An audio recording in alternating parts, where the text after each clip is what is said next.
กันรองรับการเปิดประเทศและการกลับมาทำกิจกรรมต่างๆได้อย่างปลอดภัยนายแพทย์โสพลเอี่ยมสิริถาวรรองอธิบดีกรมควบคุมโรคกล่าวว่าสถานการณ์โรคโควิด -19 ขณะนี้จำนวนผู้ติดเชื้อรายใหม่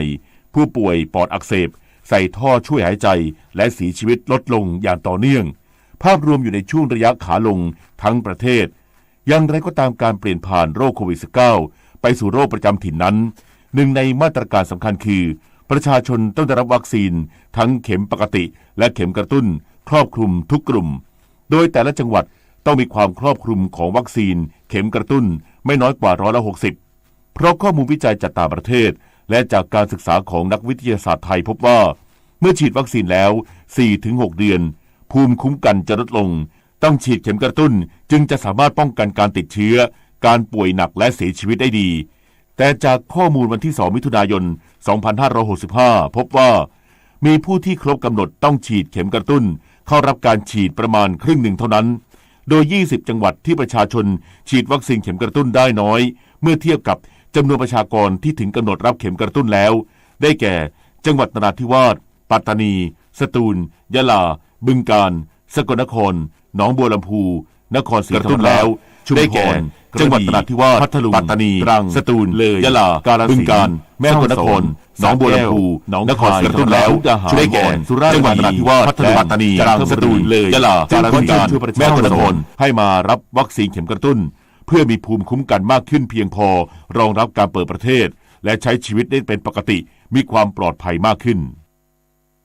ทั้งนี้กระทรวงสาธารณสุขมีแผนจัดส่งวัคซีนโควิด -19 ทั้งซิโนแวคแอสตราเซเนกาและไฟเซอร์ไปยังโรงพยาบาลส่งเสริมสุขภาพตำบลหรือรพสต.ซึ่งเป็นหน่วยบริการใกล้บ้านประชาชนที่สุดเพื่ออำนวยความสะดวกแก่ผู้ที่อยู่ห่างไกลและยังสามารถพาผู้สูงอายุผู้ที่มีภาวะพึ่งพิงไปฉีดวัคซีนกับเจ้าหน้าที่สาธารณสุขใกล้บ้านได้โดยให้บริการแบบ walk-in ทุกจุดฉีดส่วนการเปลี่ยนผ่านโรคโควิด -19 ไปสู่โรคประจำถิ่นกระทรวงสาธารณสุขขับเคลื่อนมาตรการ4ด้านต่อเนื่องเพื่อความพร้อมนายแพทย์รุ่งเรืองกิจภาติหัวหน้าที่ปรึกษาระดับกระทรวงและโฆษกกระทรวงสาธารณสุขกล่าวว่า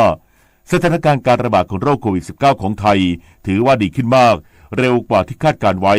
จากการพยากรณ์ประมาณ15วันจึงปรับมาตรการต่างๆให้สอดคล้องกับสถานการณ์ทางนี้กระทรวงสาธารณสุขเตรียมพร้อมไว้แล้วทั้งมาตรการด้านการสาธารณสุขด้านการแพทย์ด้านกฎหมายและสังคม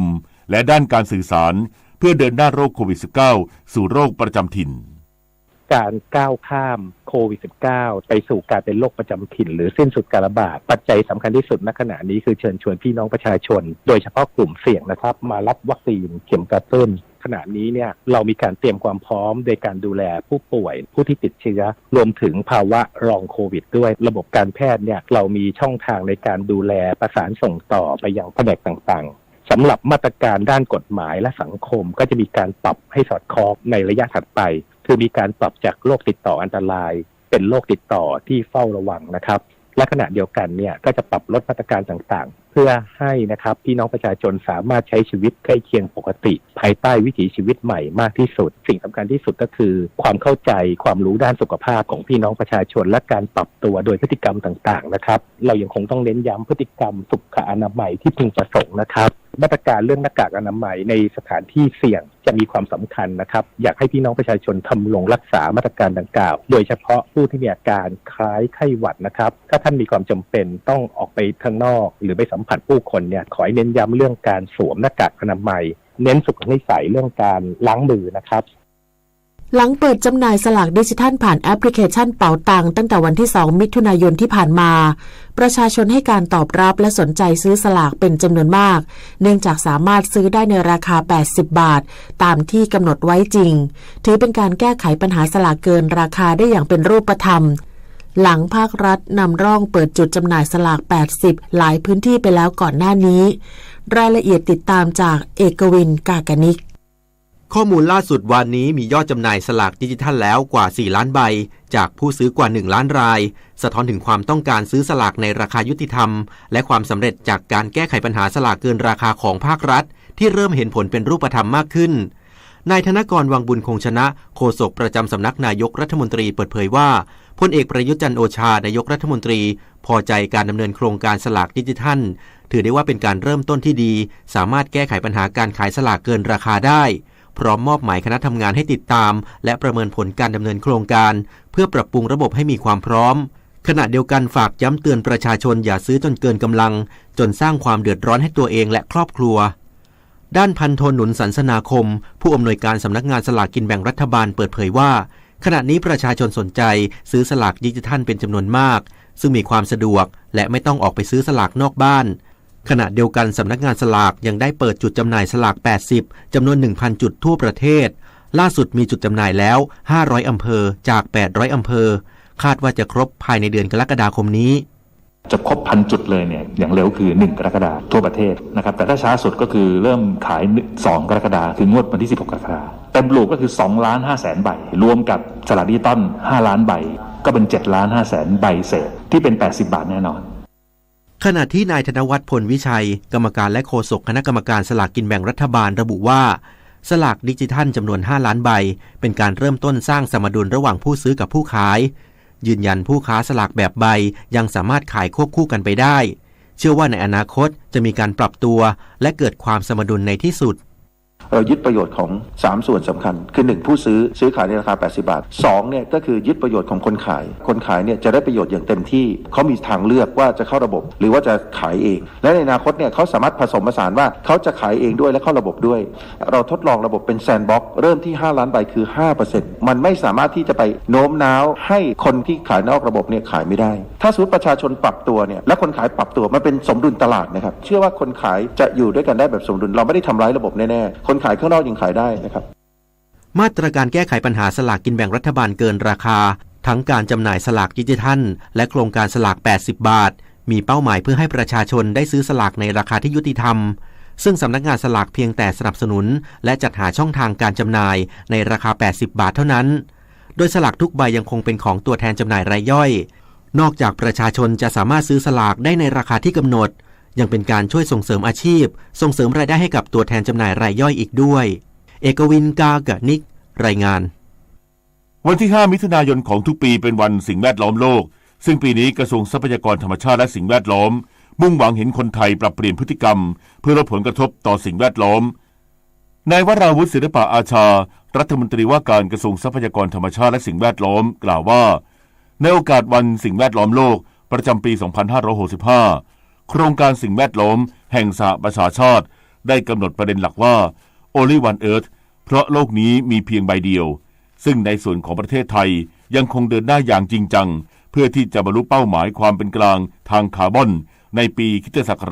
2050 และลดการปล่อยก๊าซเรือนกระจกสุทธิเป็นศูนย์ในปี 2065 การเสริมสร้างความร่วมมือด้านสิ่งแวดล้อมระหว่างประเทศการขับเคลื่อนประเทศให้เติบโตอย่างยั่งยืนด้วยโมเดลเศรษฐกิจ BCG มุ่งสู่การสร้างอนาคตที่เป็นมิตรกับสิ่งแวดล้อมประชาชนปรับเปลี่ยนชีวิตวิถีใหม่อย่างเป็นมิตรกับสิ่งแวดล้อมกรมอนามัยชวนคนไทยยึดหลัก3ใช้ช่วยกันลดปริมาณขยะพลาสติกลดผลกระทบต่อสิ่งแวดล้อมและปัญหาสุขภาพในอนาคตนายแพทย์สุวรรณชัยวัฒนายิ่งเจริญชัยอธิบดีกรมอนามัยกล่าวว่าวันที่5 มิถุนายนของทุกปีเป็นวันสิ่งแวดล้อมโลกจากสถิติงานวิจัยที่ตีพิมพ์ในวารสาร Science Advances เมื่อเดือนตุลาคม 2563 พบว่าประเทศไทยมีการสร้างขยะพลาสติกต่อประชากรสูงเป็นอันดับ5ของโลกโดยมีปริมาณขยะพลาสติก 4,796,494 ตันต่อปีหรือราว 69.54 กิโลกรัมต่อปีต่อคนและมีสัดส่วนขยะพลาสติกในขยะทั่วไปมากเป็นอันดับที่3ของโลกคือร้อยละ 17.6 ทั้งนี้ขอความร่วมมือประชาชนและผู้ประกอบการร่วมกันรณรงค์ลดใช้บรรจุภัณฑ์พลาสติกหรือภาชนะที่ใช้ครั้งเดียวทิ้งด้วยหลัก3ใช้คือ 1. ใช้น้อยลดการใช้เท่าที่จำเป็นหรือ reduce 2. ใช้ซ้ำ reuse และ 3. ใช้ใหม่ด้วยการนำมาแปรรูปใหม่ recycle เพื่อเป็นการชะลอวิกฤตลดผลกระทบด้านสิ่งแวดล้อมและสุขภาพที่อาจจะเกิดขึ้นในอนาคตเช่นปัญหาขยะตกค้างในชุมชนทำให้เป็นแหล่งเพาะพันธุ์ของสัตว์และแมลงพาหะนำโรคก่อให้เกิดโรคระบบทางเดินอาหารการเผาขยะกลางแจ้งที่อาจทำให้เกิดควันและสารพิษที่เป็นอันตรายต่อสุขภาพ นฤมลอุดมพรรายงานกระทรวงพลังงานวางแผนป้องกันไม่ให้เกิดสถานการณ์ขาดแคลนน้ำมันภายในประเทศพร้อมประสานความร่วมมือหน่วยงานที่เกี่ยวข้องป้องกันการลักลอบขนส่งน้ำมันออกนอกประเทศนายสมภพพัฒนาอริยางกูลโฆษกกระทรวงพลังงานกล่าวว่าปัจจุบันประเทศไทยมีปริมาณสำรองน้ำมันของประเทศเพื่อความมั่นคงรองรับสถานการณ์ต่างๆสามารถใช้ได้ประมาณ60วันพร้อมชี้แจงกรณีมีกระแสข่าวว่ารถยนต์จากประเทศเพื่อนบ้านเข้ามาเติมน้ำมันฝั่งไทยเนื่องจากราคาขายปลีกน้ำมันโดยเฉพาะน้ำมันดีเซลมีราคาที่ต่ำกว่าประเทศเพื่อนบ้านว่ากระทรวงพลังงานได้ติดตามสถานการณ์ดังกล่าวอย่างใกล้ชิดและได้ประสานความร่วมมือกับกรมศุลกากรในการตรวจสอบเพื่อป้องกันการลักลอบขนส่งน้ำมันออกนอกประเทศท่านี้ขอให้ประชาชนเข้าใจในสถานการณ์ความผันผวนของราคาพลังงานที่เกิดขึ้นในปัจจุบันโดยกระทรวงพลังงานได้มีมาตรการช่วยเหลือเพื่อลดผลกระทบให้เกิดกับประชาชนน้อยที่สุดและขณะนี้อยู่ระหว่างพิจารณามาตรการอื่นๆที่สามารถดำเนินการเพื่อบรรเทาผลกระทบด้านราคาพลังงานต่อประชาชนในระยะต่อไปอย่างไรก็ตามจากกรณีที่สถานการณ์ราคาพลังงานโดยเฉพาะราคาน้ำมันอยู่ในระดับสูงและผันผวนมาอย่างต่อเนื่องหากเปรียบเทียบราคาน้ำมันของไทยกับกลุ่มประเทศเพื่อนบ้านอาเซียนจะพบว่าราคาน้ำมันของไทยอยู่ในระดับปานกลางค่อนไปทางต่ำจะมีเพียงมาเลเซียกับบรูไนที่สามารถขายน้ำมันได้ในราคาถูกเนื่องจากสามารถผลิตน้ำมันได้เองกฟผ.ร่วมกับมูลนิธิกฤษณาไกรศิลป์ส่งเสริมการผลิตยาสมุนไพรต้านโรคคุณภาพสูงเพื่อสุขภาพที่ดีของคนไทยนางจิราพรสิริคำรองผู้ว่าการยุทธศาสตร์การไฟฟ้าฝ่ายผลิตแห่งประเทศไทยหรือกฟผ.เปิดเผยว่ากฟผ.ได้ร่วมกับมูลนิธิกฤษณาไกรศิลป์และหน่วยงานพันธมิตรเดินหน้าผลิตยาสมุนไพรคุณภาพสูง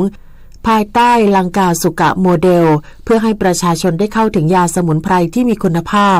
พร้อมส่งเสริมอาชีพของชาวบ้านในพื้นที่3จังหวัดชายแดนภาคใต้ให้อยู่ดีมีสุขพึ่งพาตนเองได้นอกจากนี้ได้ส่งเสริมการแปรรูปสมุนไพรแบบเคลื่อนที่โดยส่งมอบรถแปรรูปสมุนไพรและรถตรวจสอบคุณภาพเคลื่อนที่จำนวน4คันให้กับโรงพยาบาลจะแนะจังหวัดนราธิวาสเพื่อใช้ผลิตและตรวจสอบคุณภาพสมุนไพรถึงพื้นที่เกษตรช่วยลดค่าใช้จ่ายเสริมรายได้และพัฒนาคุณภาพชีวิตของพี่น้อง3จังหวัดชายแดนภาคใต้ให้ดีขึ้นสำหรับลังกาสุกะโมเดลถือเป็นโครงการต้นแบบการแปรรูปสมุนไพรท้องถิ่นทำให้ชาวบ้านได้เข้าถึงบริการสาธารณสุขและยาที่มีคุณภาพช่วยสร้างงานสร้างอาชีพได้อย่างเป็นรูปธรรมซึ่งกฟผ.เตรียมนำโมเดลนี้ไปต่อยอดในพื้นที่อื่นทั่วประเทศต่อจากนี้ไปขอเชิญรับฟังไทยคู่ฟ้าค่ะ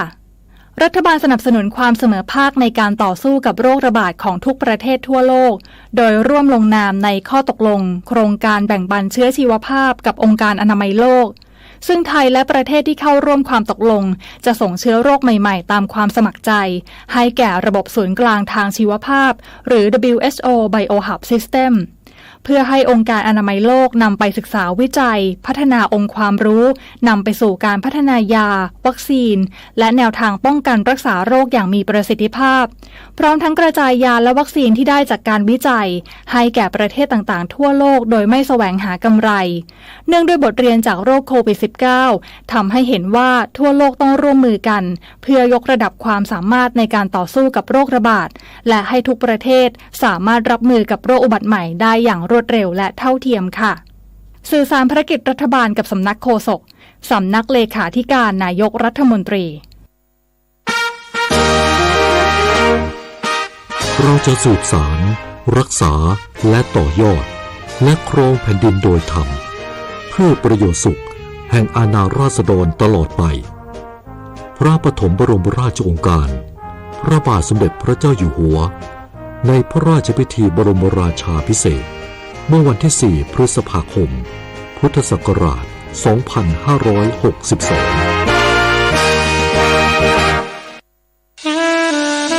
ข้าราชการ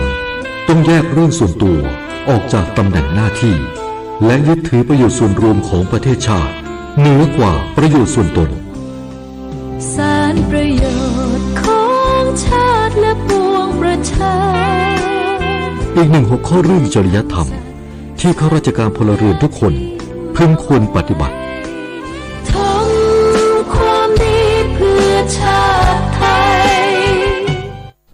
7:16 น.ต่อไปเสนอข่าวต่างประเทศสำนักข่าวต่างประเทศรายงานโดยอ้างแถลงการของนายอามิน อวัดผู้ประสานงานด้านวิกฤตการณ์ของสหประชาชาติในยูเครนที่ระบุว่าชาวยูเครนเกือบ14 ล้านคนซึ่งส่วนใหญ่เป็นผู้หญิงและเด็กต้องกลายเป็นผู้พลัดถิ่นเนื่องจากสถานการณ์ความขัดแย้งระหว่างรัสเซียกับยูเครนนอกจากนี้ความขัดแย้งดังกล่าวยังทำให้ชาวยูเครนมากกว่า 15.7 คนจำเป็นต้องได้รับความช่วยเหลือด้านมนุษยธรรมทั้งนี้นับตั้งแต่รัสเซียปฏิบัติการทางทหารในยูเครนเมื่อวันที่ 24 กุมภาพันธ์ที่ผ่านมาสหประชาชาติจัดส่งความช่วยเหลือด้านมนุษยธรรมอย่างเร่งด่วนให้ชาวยูเครนแล้วกว่า 8 ล้านคนพร้อมเตือนว่าวิกฤตด้านมนุษยธรรมในยูเครนจะทวีความรุนแรงขึ้นในช่วงฤดูหนาวสำนักข่าว RIA ของรัสเซียรายงานโดยอ้างคำกล่าวของประธานาธิบดีวลาดิเมียร์ปูตินผู้นำรัสเซียที่ระบุว่ากองกำลังต่อต้านอากาศยานของรัสเซียสามารถรับมืออาวุธยุทโธปกรณ์ที่ยูเครนได้รับการสนับสนุนจากสหรัฐได้อย่างง่ายดายและทำลายอาวุธยุทโธปกรณ์ดังกล่าวได้เป็นจำนวนมากอย่างไรก็ตามรายงานข่าวดังกล่าวไม่ได้ระบุว่าเป็นอาวุธยุทโธปกรณ์ประเภทใดที่ถูกทำลายขณะที่สถานการณ์ล่าสุดกองทัพรัสเซียระดมโจมตีและเข้ายึดเมืองซีวีโรโดเนสซึ่งเป็นเมืองอุตสาหกรรมในภูมิภาคดอนบาสทางตะวันออกของยูเครนด้านกองกำลังยูเครนยึดคืนพื้นที่เมืองซีวีโรโดเนสกลับมาได้แล้วประมาณ120และเชื่อมั่นว่าจะสามารถต้านทานกองทัพรัสเซียได้นานถึง2 สัปดาห์สำนักข่าวต่างประเทศรายงานว่าเกาหลีใต้และสหรัฐจัดการซ้อมรบร่วมโดยมีเรือบรรทุกเครื่องบินของสหรัฐเข้าร่วมการฝึกซึ่งถือเป็นครั้งแรกในรอบกว่า4 ปีเพื่อขยายการป้องปรามและตอบโต้การยั่วยุของเกาหลีเหนือคณะเสนาธิการร่วมของเกาหลีใต้ระบุว่าการซ้อมรบดังกล่าวจัดขึ้นเป็นเวลา3 วันบริเวณหน้าน้ำสากลนอกชายฝั่งเกาะโอกินาวาของญี่ปุ่นและสิ้นสุดลงเมื่อวันเสาร์ที่ผ่านมาโดยฝึกซ้อมการป้องกันภัยทางอากาศการต่อต้านเรือและเรือดำน้ำรวมทั้งปฏิบัติการสกัดกั้นทางทะเลท่านี้ความเคลื่อนไหวดังกล่าวเกิดขึ้นท่ามกลางสัญญาณที่บ่งชี้ว่าเกาหลีเหนือเตรียมพร้อมทดสอบอาวุธนิวเคลียร์รอบใหม่ซึ่งเป็นครั้งแรกนับตั้งแต่ปี 2560 นางแนนซี่ซูครีรัฐมนตรีว่าการกระทรวงการท่องเที่ยวศิลปะและวัฒนธรรมของมาเลเซียเปิดเผยว่ามาเลเซียต้อนรับนักท่องเที่ยวต่างชาติมากกว่า1 ล้านคนนับตั้งแต่เปิดพรมแดนอีกครั้งเมื่อวันที่1 เมษายนที่ผ่านมาซึ่งเป็นผลจากการที่มาเลเซียผ่อนคลายมาตรการโควิด -19 โดยในจำนวนนี้ราว 600,000 คนเป็นนักท่องเที่ยวจากสิงคโปร์อย่างไรก็ตามนางแนนซี่เน้นย้ำว่าอุตสาหกรรมการท่องเที่ยวของมาเลเซียกำลังเผชิญภาวะขาดแคลนแรงงานขณะเดียวกันการจะทำให้มาเลเซียบรรลุเป้าหมายต้อนรับนักท่องเที่ยวต่างชาติ2 ล้านคนภายในปีนี้ต้องมีกลยุทธ์ที่หลากหลายเช่นการมุ่งเน้นไปยังธุรกิจการท่องเที่ยวที่เป็นการจัดประชุมองค์กรการท่องเที่ยวการจัดประชุมนานาชาติและการจัดแสดงสินค้าต่อไปติดตามรับฟังข่าวกีฬาค่ะการแข่งขันวอลเลย์บอลเนชั่นลีก 2022 ที่ประเทศตุรกีทีมสาวไทยอันดับ 15 ของโลกชนะต่อเนื่องมา 2 นัดลงสนามนัดที่ 3 สู้กับเบลเยียมได้อย่างสนุกสูสีขึ้นนำ2-1 เซตแต่ปิดไม่ลงมาแผ่วปลายพ่ายไป2-3 เซต25-22 18-25 23-25 25-21 และ 13-15 มี 6 คะแนนจาก 3 นัดสุดท้ายของสัปดาห์แรกวันนี้ทีมสาวไทยพบด่านแกร่งทีมชาติจีนเวลา 20 นาฬิกาช่องวัน 31 ถ่ายทอดสดต่อกันที่เทนนิสแกรนด์สแลมคอร์ตดินเฟรนช์โอเพ่นที่โรลังกอรอสกรุงปารีสหญิงเดี่ยวชิงชนะเลิศอิก้าสเวเทควัย 21 ปีจากโปแลนด์โชว์ฟอร์มสมราคาเป็นมือหนึ่งของโลกกวดชนะโคโค่กอล์ฟมือ 18 ชาวอเมริกันอย่างง่ายดาย 6-1 และ 6-3 คว้าแชมป์ไปครองเก็บชัยชนะ 35 แมตช์ต่อเนื่องและเป็นแชมป์ 6 ทัวร์นาเมนต์ติดต่อกันเทนนิสอาชีพ Thailand ITF เทนนิสทัวร์ครั้งที่ 1 ที่จังหวัดเชียงรายชายเดี่ยวรอบรองชนะเลิศกสิทธิ์สำเร็จมือ 1 หัวชนะเดนคันรีเต็ง 2 จากออสเตรเลีย 2-1 เซตผ่านเข้าชิงชนะเลิศกับคอนสแตนตินคราฟชุกเต็ง 5 จากรัสเซียส่วนหญิงเดี่ยวเพียงทานผลิพืชมือ 2 หัวชนะรุ่นพี่ลักษิกาคำขำ 7-6 ทอยเบรก 10-8 และ 6-3 ผ่านเข้าชิงชนะเลิศกับนักเทนนิสจากจีนอย่างไรก็ตามลักษิกามาแก้ตัวได้แชมป์หญิงคู่กับโมโมโกะโกโบริจากญี่ปุ่นช่วยกันหัวชนะมิซากิมัตสึดะกับนาโฮะซาโตะ2 นักหัวญี่ปุ่น 6-3 ทั้ง 2 เซต การแข่งขันจักรยานประเภทถนนและเสือภูเขาชิงแชมป์ประเทศไทยชิงถ้วยพระราชทานประจำปี 2565 สนามสุดท้ายที่จังหวัดจันทบุรีคุณสิริมงคลทีมชาติจากสำนักงานปลัดกระทรวงกลาโหมควบ2แชมป์cross country รุ่นทั่วไปชายและรุ่นอายุไม่เกิน23 ปีได้ครองถ้วยพระราชทานพร้อมทั้งปราบนักปั่นทีมชาติกัมพูชาชุด4เกมถึง3คนขณะที่วลินทร์เพชรประภาพันธ์ทีมอมรไบค์ได้แชมป์ประเทศไทยรุ่นทั่วไปหญิงเป็นสมัยที่6ติดต่อกันพร้อมรางวัลนักกีฬายอดเยี่ยมฝ่ายหญิงส่วนนักกีฬายอดเยี่ยมฝ่ายชายเป็นของกิรติสุขประสาททีมกาเซ่คอสตอมแฟคทอรี่ไบเน็ตสำหรับวันนี้เป็นการแข่งขันประเภทรถเรสและเสือภูเขา Cross Country Eliminator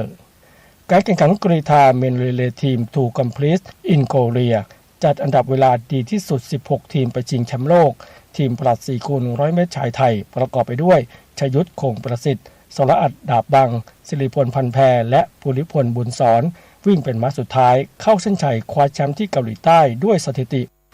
38.75 วินาทีแต่ยังไม่เพียงพอในการเป็น1ใน16ไปแข่งขันชิงแชมป์โลกที่สถิติต่ำกว่า 38.50 วินาทีทางสมาคมกีฬากรีฑาเตรียมส่งไปแข่งอีเวนต์อื่นที่ยุโรปในช่วงเดือนนี้เพื่อให้ได้โควต้าต่อไปผลฟุตบอลยูฟ่าเนชั่นลีกต่อไปรับฟังพยากรณ์อากาศค่ะกรมอุตุนิยมวิทยารายงานพยากรณ์อากาศ24ชั่วโมงข้างหน้ามรสุมตะวันตกเฉียงใต้กำลังปานกลางพัดปกคลุมทะเลอันดามันประเทศไทยและอ่าวไทยในขณะที่มีหย่อมความกดอากาศต่ำปกคลุมประเทศเวียดนามตอนบนและทะเลจีนใต้ลักษณะเช่นนี้ทำให้ประเทศไทยยังคงมีฝนฟ้าคะนองเกิดขึ้นได้โดยมีฝนตกหนักบางแห่งบริเวณภาคตะวันออกเฉียงเหนือภาคกลางและภาคตะวันออกขอให้ประชาชนในบริเวณดังกล่าวระวังอันตรายจากฝนตกหนักและฝนที่ตกสะสมไว้ด้วยสำหรับคลื่นลมบริเวณทะเลอันดามันตอนบนมีคลื่นสูง 1-2 เมตรบริเวณที่มีฝนฟ้าคะนองคลื่นสูงมากกว่า2เมตรส่วนอ่าวไทยมีคลื่นสูงประมาณ1เมตรบริเวณที่มีฝนฟ้าคะนองคลื่นสูงมากกว่า1เมตรขอให้ชาวเรือในบริเวณดังกล่าวเดินเรือด้วยความระมัดระวังและหลีกเลี่ยงการเดินเรือบริเวณที่มีฝนฟ้าคะนองไว้ด้วย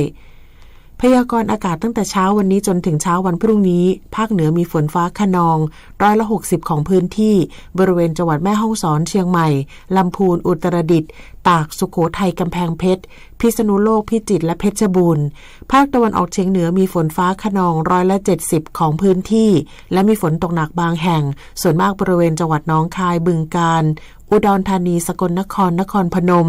ชัยภูมินครราชสีมากาฬสินธุ์มุกดาหาร101ยโสธรและอำนาจเจริญภาคกลางมีฝนฟ้าคะนอง60%ของพื้นที่และมีฝนตกหนักบางแห่งส่วนมากบริเวณจังหวัดนครสวรรค์อุทัยธานีชัยนาทลพบุรีและกาญจนบุรีภาคตะวันออกมีฝนฟ้าคะนอง40%ของพื้นที่และมีฝนตกหนักบางแห่งบริเวณจังหวัดนครนายกปราจีนบุรีระยองจันทบุรีและตราดลมตะวันตกเฉียงใต้ความเร็ว 15-30 กิโลเมตรต่อชั่วโมงทะเลมีคลื่นสูงประมาณ1เมตรบริเวณที่มีฝนฟ้าคะนองคลื่นสูงมากกว่า1เมตรภาคใต้ฝั่งตะวันออกมีฝนฟ้าคะนอง40%ของพื้นที่ส่วนมากบริเวณจังหวัดสุราษฎร์ธานีนครศรีธรรมราชพัทลุงสงขลาปัตตานียะลาและนราธิวาสลมตะวันตกเฉียงใต้ความเร็ว 15-30 กิโลเมตรต่อชั่วโมงทะเลมีคลื่นสูงประมาณ1เมตรบริเวณที่มีฝนฟ้าคะนองคลื่นสูงมากกว่า1เมตรภาคใต้ฝั่งตะวันตกมีฝนฟ้าคะนอง60%ของพื้นที่บริเวณจังหวัดระนองพังงาภูเก็ตตรังและสตูลตั้งแต่จังหวัดพังงาขึ้นมาลมตะวันตกเฉียงใต้ความเร็ว 15-35 กิโลเมตรต่อชั่วโมงทะเลมีคลื่นสูง 1-2 เมตรบริเวณที่มีฝนฟ้าคะนองคลื่นสูงมากกว่า2เมตรตั้งแต่จังหวัดภูเก็ตลงไปลมตะวันตกเฉียงใต้ความเร็ว 15-30 กิโลเมตรต่อชั่วโมงทะเลมีคลื่นสูงประมาณ1เมตรบริเวณที่มีฝนฟ้าคะนองคลื่นสูงมากกว่า1เมตรกรุงเทพมหานครและปริมณฑลมีฝนฟ้าคะนอง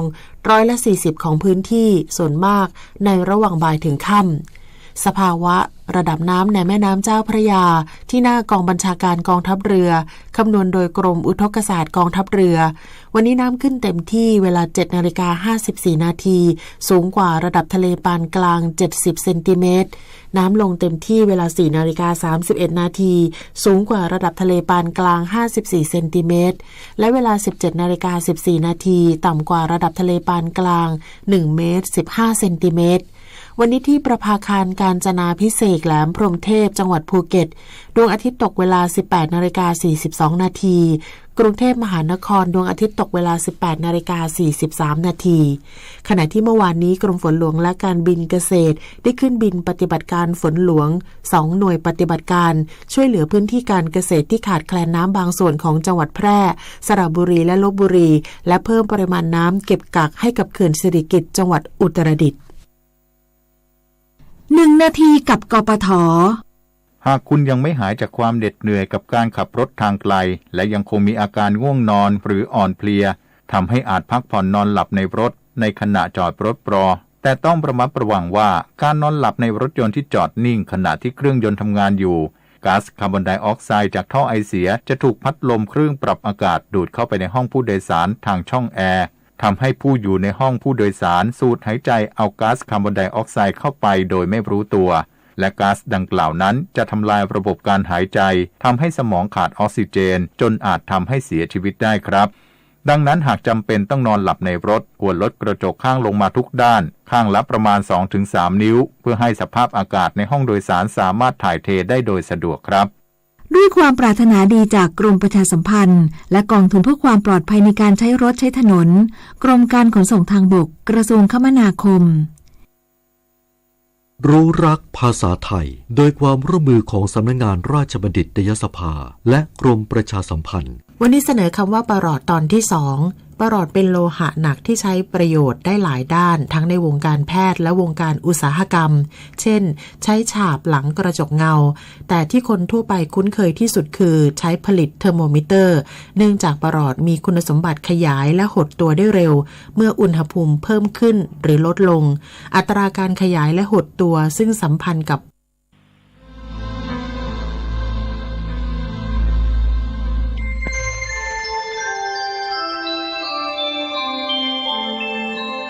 ขณะนี้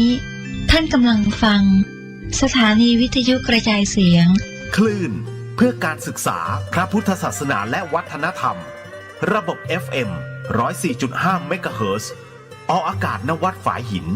ตำบลสุเทพอำเภอเมืองจังหวัดเชียงใหม่โทรศัพท์053 226 0582 053 810 406 053 943 691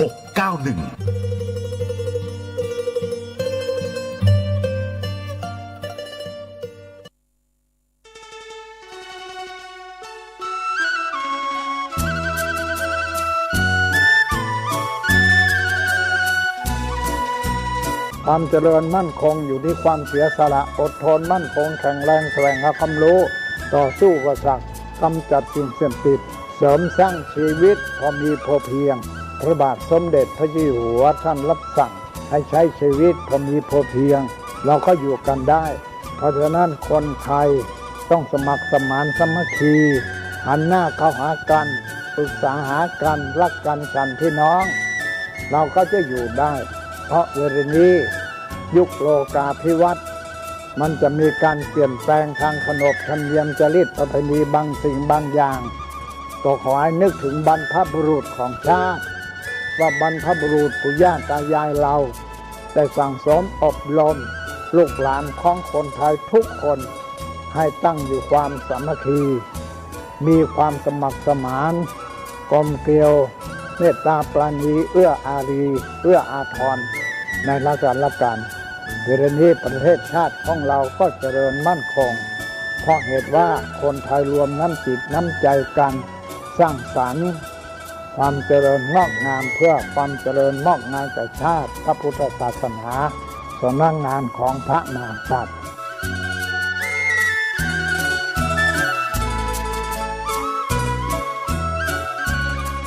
ธรรมะข้อคิดจากพระเดชพระคุณท่านเจ้าคุณพระเทพวิสุทธิคุณด้วยความปรารถนาดีจากสถานีวิทยุพระพุทธศาสนาคลื่นธรรมะเพื่อประชาชน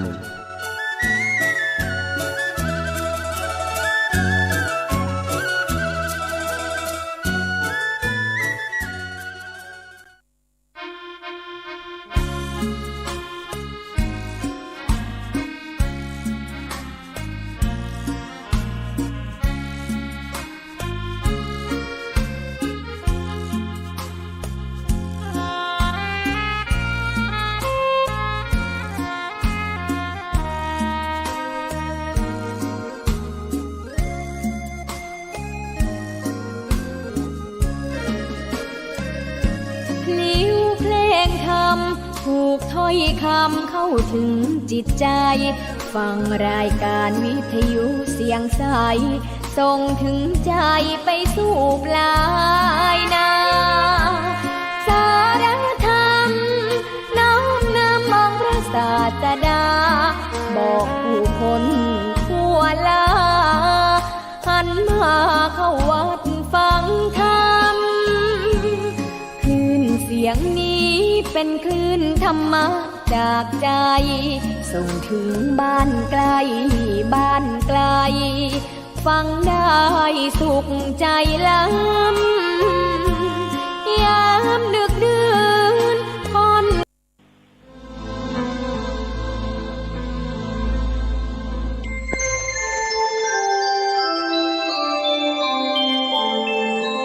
ขณะนี้ท่านกำลังฟังสถานีวิทยุกระจายเสียงพระพุทธศาสนา FM 104.5 เมกะเฮิรตซ์อาจารย์จากวัดดับภัยเชียงใหม่สืบสานเวลาผ่าน131 ปีนานไกลวัดพระบาทอุดมรุ่งเรืองงามตาเจ้านายบุญทาวงศาข้าหลวงพวงเชียงใหม่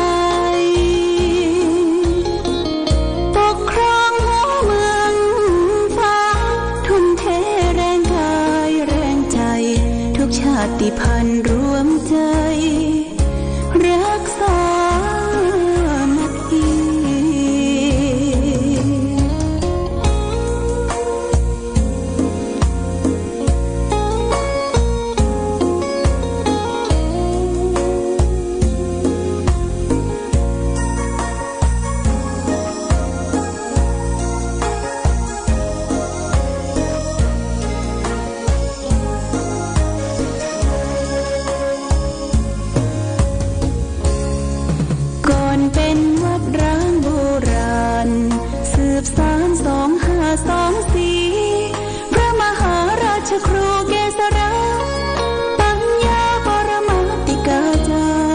จากวัดดับภัยเชียงใหม่สืบสานเวลาผ่าน131 ปีนานไกลวัดพระบาทอุดมรุ่งเรืองงามตา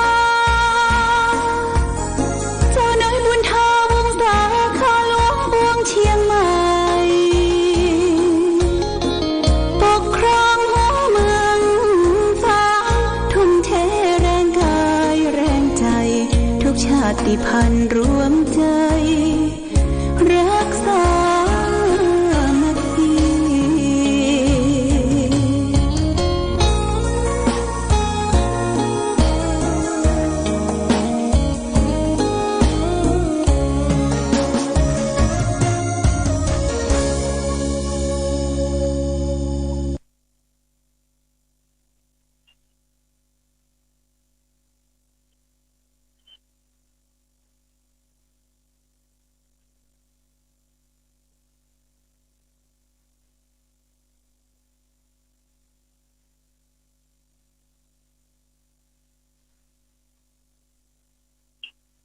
เจริญสุข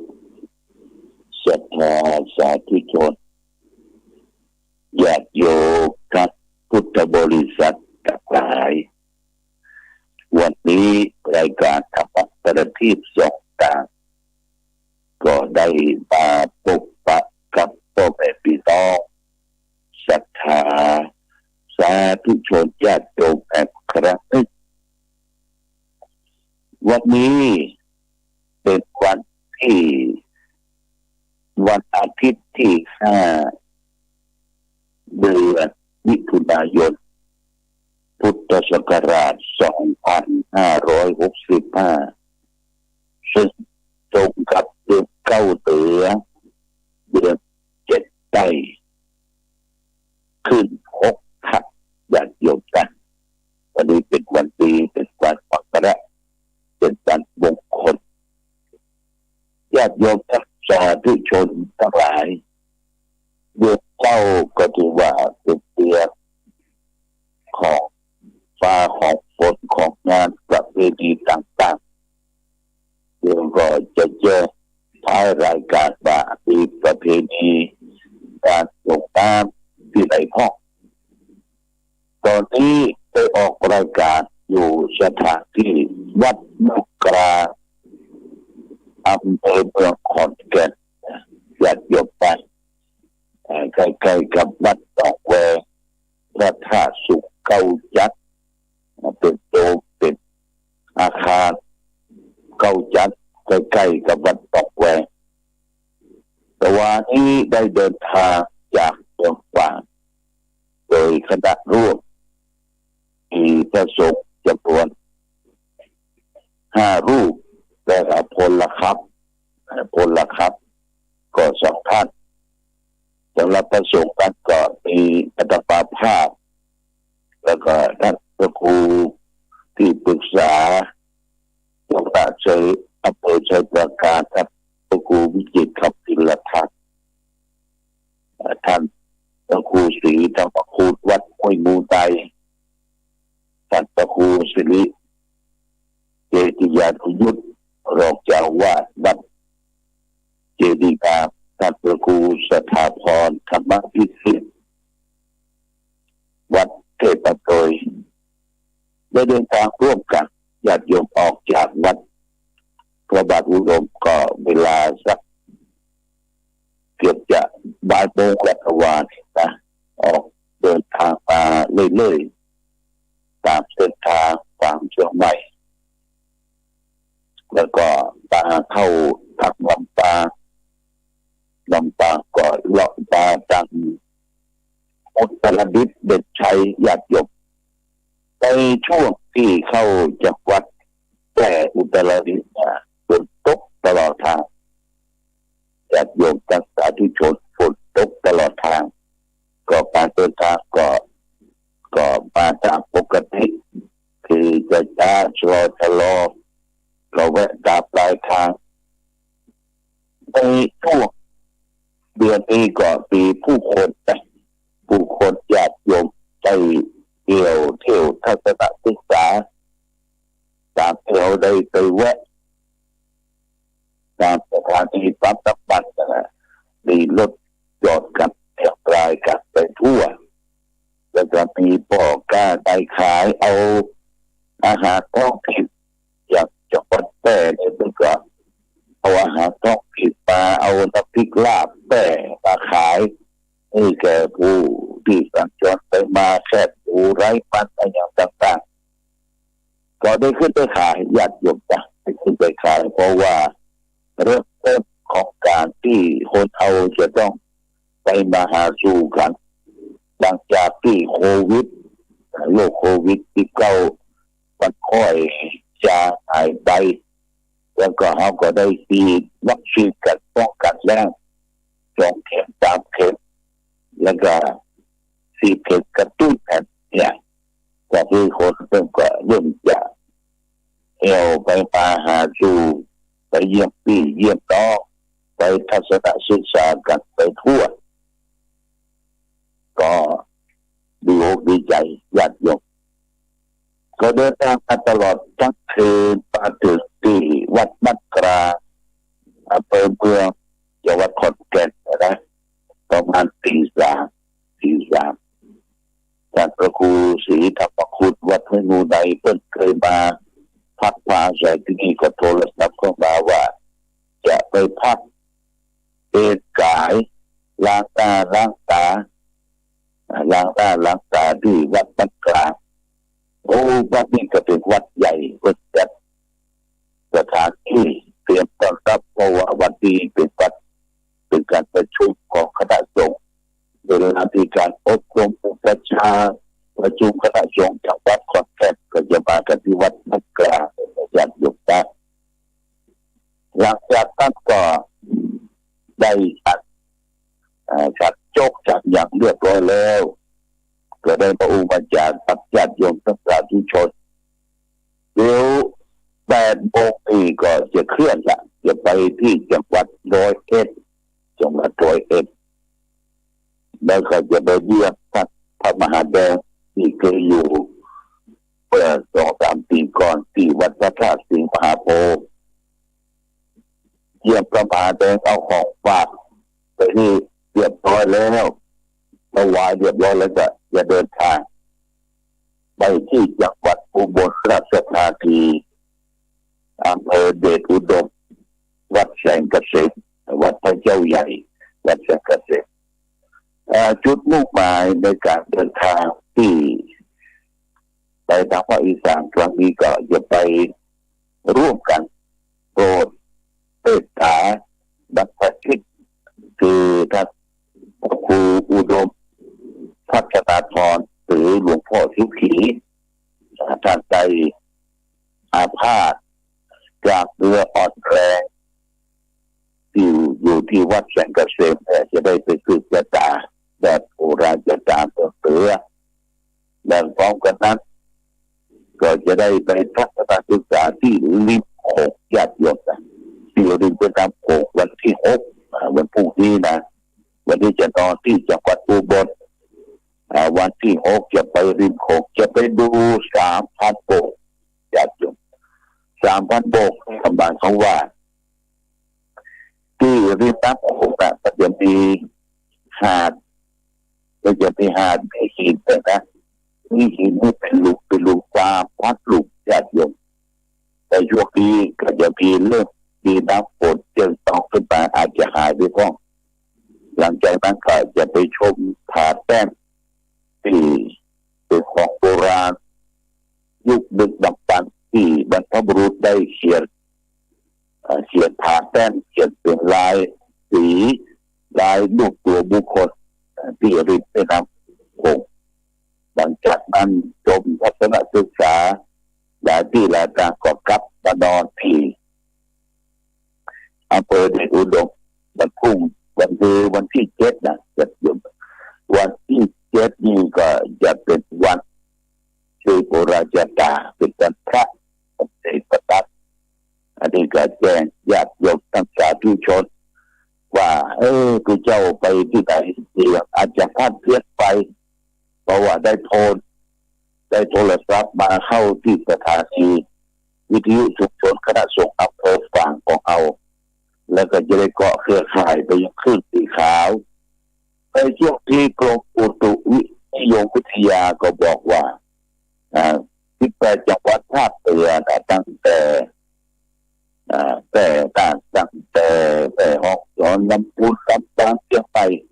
ให้ฝนประมาณ 60-70% ญาติโยมมีฝนตกลงมาเพราะฉะนั้นฝนตกลงมาถือว่าเป็นมงคลถือว่าเป็นน้ำอมฤตลงจากฟากฟ้าจุฬาลัยตามมือพื้นป่าเขียวขจีไปทั่วและสิ่งที่พุทธออกมาก็คือเห็ดถอนต่อทางหากไปตัดโยมจะจองตลาดข้างกลางเจอแต่ว่าพากระตักปากโป้ยิงดาวเนี่ยเป็นขายเห็ดมีเห็ดไข่ห่านเห็ดแดงเห็ดคนแต่เขาก็บัจจาป้าที่จะแวะซื้อได้เพราะว่าเดินทางไกลวันนี้ทางจังหวัดอุบลราชธานีวันพรุ่งนี้เพิ่งจะถวายต้มเห็ดแกงเห็ดท้องถิ่นนะเห็ดท้องถิ่น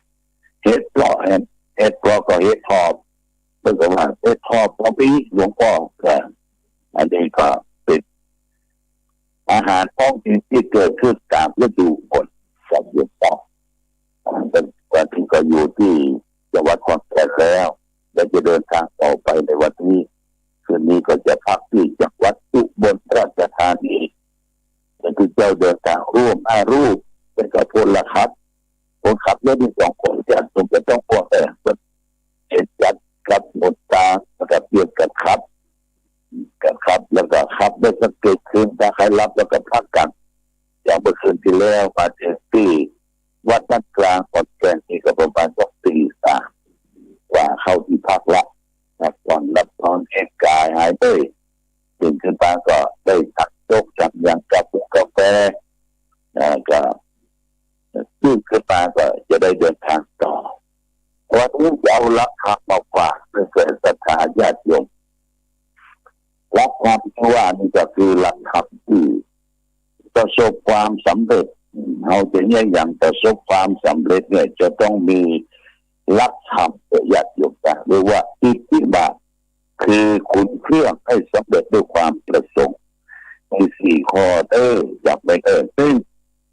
ให้มีสันทะความพอใจก็เป็นสิ่งที่ตัวจะต้องทำอยากเขาจะทำสักอย่างแต่ญาติโยมเขาจะต้องเข้าฟังถึงจะประสบความสำเร็จอย่างนักเรียนนักศึกษาปัจจุบันเพิ่งจะเข้าไปสอบเป็นท่านสอบเข้าไปมหาวิทยาลัยสายที่เขาชอบนะเป็นเขาชอบศิลปะเขาชอบเป็นครูบาอาจารย์ชอบเป็นตำรวจทหารก็จะต้องไปสอบในสาขาที่เขาชอบเขาและตั้งตลาดญาติโยมก็เหมือนกันเขาจะชอบจะถูกสตางค์วัดใจเงินทองเนี่ยจะต้องมีสันทะมีความชอบมีความพอใจอย่างบางท่านบางคนก็ประดิษฐ์ประดอยอาหารการกินทำสำรับกับข้าวเก่งชอบในสิ่งทำก็ประสบความสำเร็จบางคนก็แต่งชิ้นส้มบางคนก็แต่งแค่หมูบางคนก็ทำไส้อั่วญาติโยมกันแต่เอาลำพาดูพิจารณาว่าคนที่ทำเหมือนกันแต่บางคนก็ลำอะไรตลอดถูกต้องตามโภชนาการเพื่อนทำแล้วก็ได้ขึ้นได้ขายญาติโยมนะเอาจะไปทำคนต้นก็ไม่ได้บางคนอย่างผู้เจ้าพระสงฆ์หรือบางคนก็เป็นคนมีสันทะในการภาคเพียรตีเพียรญาติโยมตีเพียรวัดตั้งเช่นวัดนี่ตีทุกบกทุกกว่าข้างก็มีสิ่งเบอร์ในการทำจึงเป็นข้อที่ทำจากให้ชอบวันข้อสองให้คือวิริยะความภาคเพียรที่จะต้องทำข้อแรกต้องความเพียรญาติโยมเพียรทั้งใจเพียรไปมีใจต้องตั้งมั่นทำในสิ่งที่ตนชอบได้ทำเป็นต่อกล้าได้ขายเป็นแต่กล้าได้ขายกันที่ต้องภาคเพียรทำไปข้อสองนะเมื่อมีวิริยะความภาคเพียร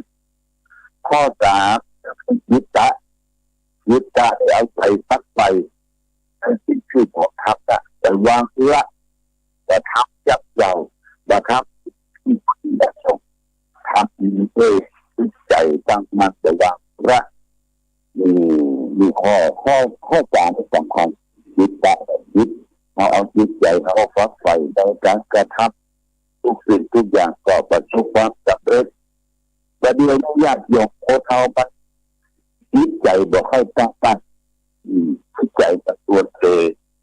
เรียกว่าจิตสั้นจิตบรรยาวจิตสั้นจิตบรรยาวถ้าจิตจะต้องตั้งมั่นต้องมันผลมันพบมันรมมันไปไหวพระสวดมนต์เจริญสมาธิภาวนา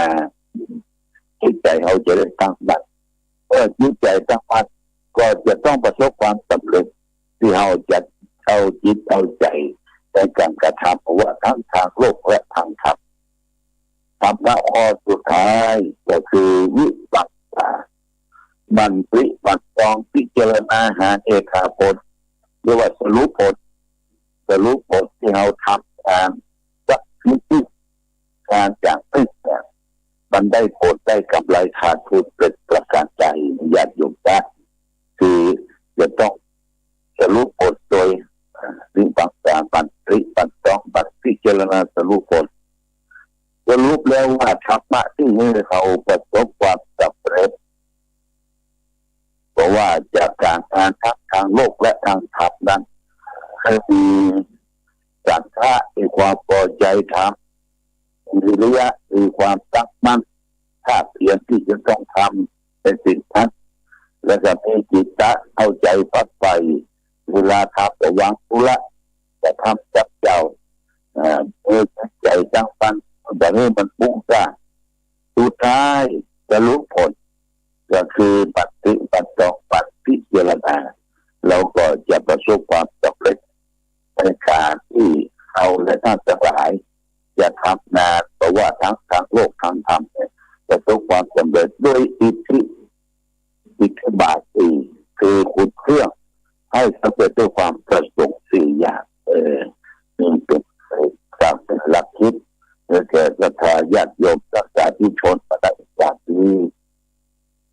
ญาติโยม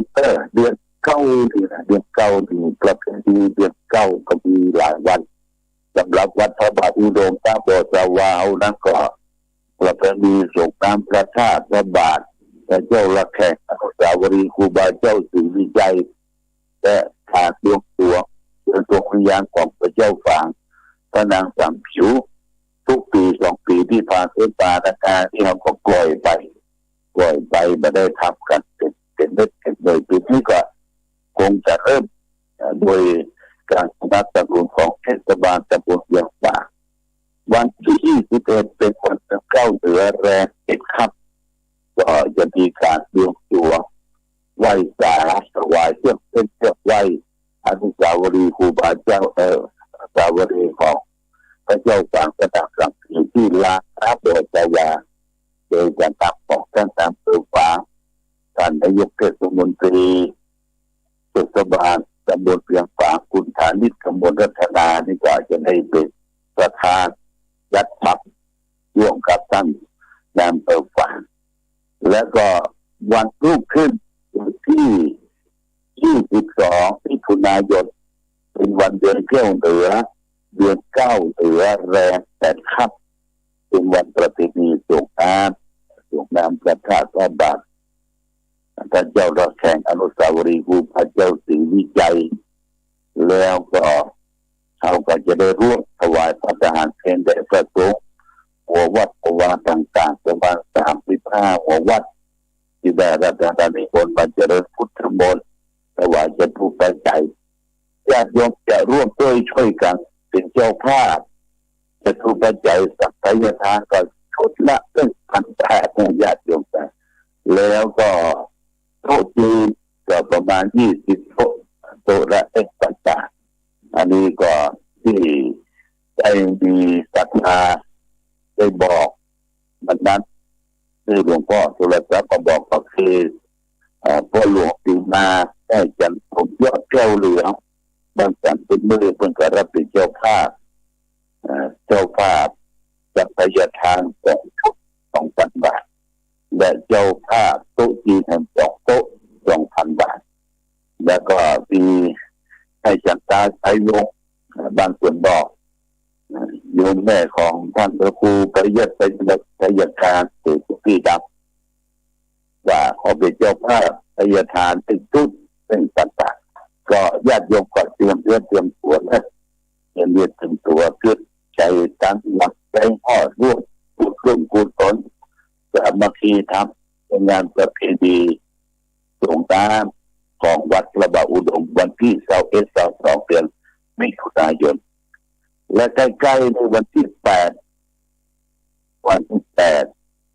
ที่วัดพระเจ้าตุนหลวงต่อเขตระหว่างใจประการกับเยี่ยมดาวนะญาติโยมเป็นจะส่งน้ำประเพณีวันที่8อาตมาก็พร้อมด้วยที่ปรึกษาเจ้าคณะอำเภอชัยประการคงจะร่วมกันอยู่เพราะว่ามันจะมีแข่งขันบอกไปขึ้นถ้วยแล้วก็ดูเหมือนจะเป็นวัดพุทธวัดพระยารามใจเช่นเดียวกันในวันที่8ส่งน้ำเจดีย์ส่งน้ำพระธาตุอันนี้ก็ขอเชิญชวนญาติโยมอยู่ใกล้ที่ไหนก็ไปทำบุญกันที่นั่นการทำบุญปัจจัยตรงรู้หลักของการทำบุญด้วยเจตนามี3 ประการซึ่งบุพเจตนามีความพร้อมนะความพร้อมที่จะตามบุญชนะเจตนาเนี่ยมีความพร้อมที่จะตามอัปปรเจตนาตามแล้วก็มีความรื่นเริงบันเทิงใจไม่ได้กินเรื่องใจในการทำด้วยเจตนาบริสุทธิ์ของเราและท่านทั้งหลายก็ขออนุโมทนากับทุกท่านที่ได้ร่วมการทำบุญทำทานกันมาโดยตลอดวันนี้ได้เดินอุปจาทักกาประสัยโอนมาจากที่ไกลจังหวัดขอนแก่นญาติโยมได้มาทักกาประสัยขอกำลังใจให้แก่ญาติโยมสาธุชนทุกท่านได้ทำการทำบุญจุนทานเนี่ยนี่เพื่อหาด้วยความมุ่งมั่นบังขยันขันแข็งตามที่ได้ยื่นคาถาวัดอีกที่แหละคือสังฆวิริยะจิตตะวิปัสสนาเราก็จะทำแต่ประสบความสำเร็จเราวันนี้ในการทำประทีปตกทา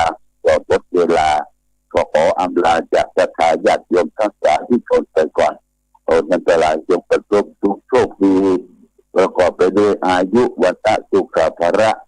รายการสัมภาษณ์ประทีปดวงตาต้องขอลาก่อนขอผู้ฟังจงตั้งหันษาด้วยธรรมะขององค์พระพุทธาได้นำพาให้เกิดความสุขสงบเย็นขอเจริญพ